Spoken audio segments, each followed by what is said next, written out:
This is the Impact 5 car crusher, and its mission is very simple.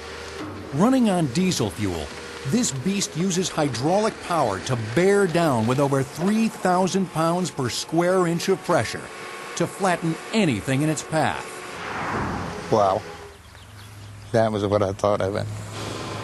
It's just an awesome machine when you figure what it does to a car body to take it down to 9 inches thick. And with an engine block in there and everything, for it to break an engine block and take it on down to 9 inches, it's a pretty awesome machine, a lot of force. When I first saw it, I kind of realized how mortal we all are. And you can just crush an engine block with just a little push of a joystick. Just awesome. I'd kind of call it the final resting place. Kind of the big orange jaws of death. That's what I'd call it.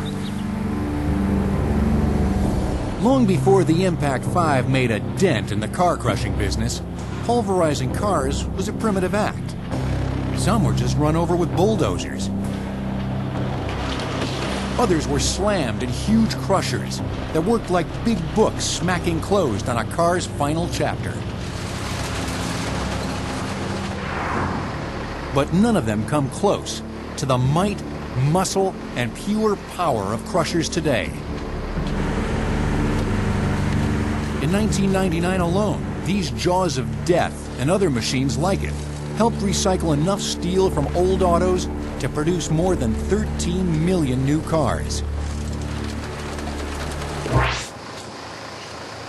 Recycling metals, it's a much cheaper way of production than it is to go and mine it out of the ground today. The cost of mining is astronomical compared to what this is. But the main advantage, I think, in my eyes, too, is also it gets rid of the eyesores, and it helps keep the areas clean all the way around. Once the cars are crushed, they're loaded on trucks and hauled away for a date with the baddest monster machine of them all. The Newell Mega Shredder. This metal muncher feasts on a steady stream of automobiles and refrigerators and anything else that's metal and big.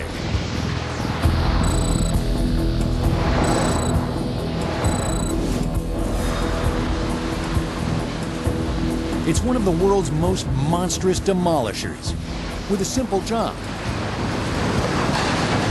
to shred huge metal objects into tiny scraps that can be melted down and reused. In fact, this ferocious machine is so good at what it does, it's been declared a National Historic Landmark by the American Society of Mechanical Engineers. Awesome. Awesome. It's an awesome machine. The shredder, it rips and tears the cars, the trucks, the motors into little bitty pieces. You can take a whole truck and put it in there, and when it come out, it's about a handful.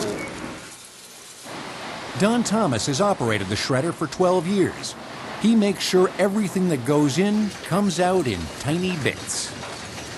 The operation is like I'm sitting at home at my own house playing video games.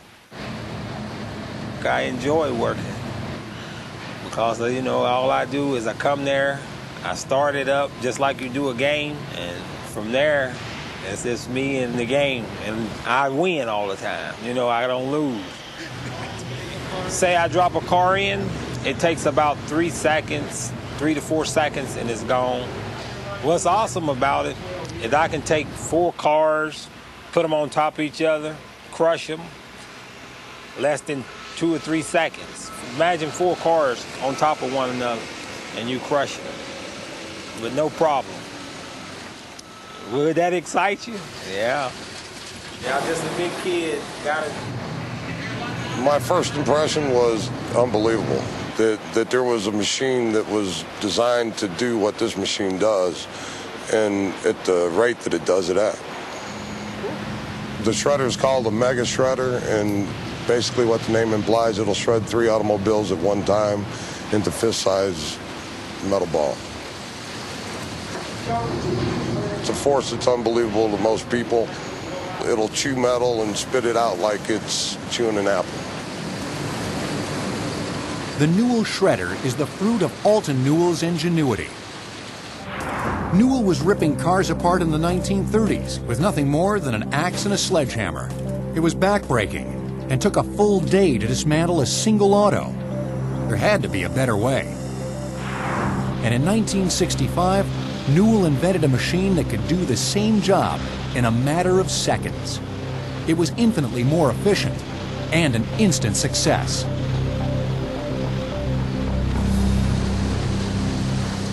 After removing the engine, battery, and gas tank, cars are fed into the shredder through its 104-inch mouth.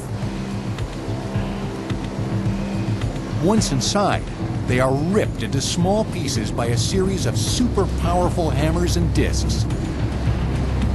In about 30 seconds flat, this shark can pulverize an average-sized car into 6 by 6-inch pieces of metal. These chunks then emerge from the shredder and travel along a conveyor belt for sorting. The steel and iron pieces are magnetically separated and collected for shipment to recycling plants. Other materials like aluminum and magnesium are also sorted by hand for recycling. It takes things that would have been put in landfills years ago, and it shreds it into different commodities that can then be separated and sent back to all different aspects. I mean, if you think of the stuff that goes to a landfill that no longer does, it's being reused. We're conserving our natural resources.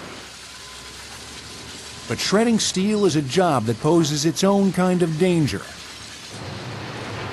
A single lapse in concentration could leave a life in pieces. The most frightening part of the shredder is just the sheer destruction that it causes, and you realize what that force is. It could hurt you. The machine, a very big machine, powerful, and it's dangerous. Now, it can blow a piece of steel out like a bullet. This machine is nothing to play with. It can all get hurt easy. That's why I think safety first with this machine. I look at everything, all the situations. My men, I value everybody here. With safety at the forefront and recycling on the rise, the future looks bright for this chomping machine.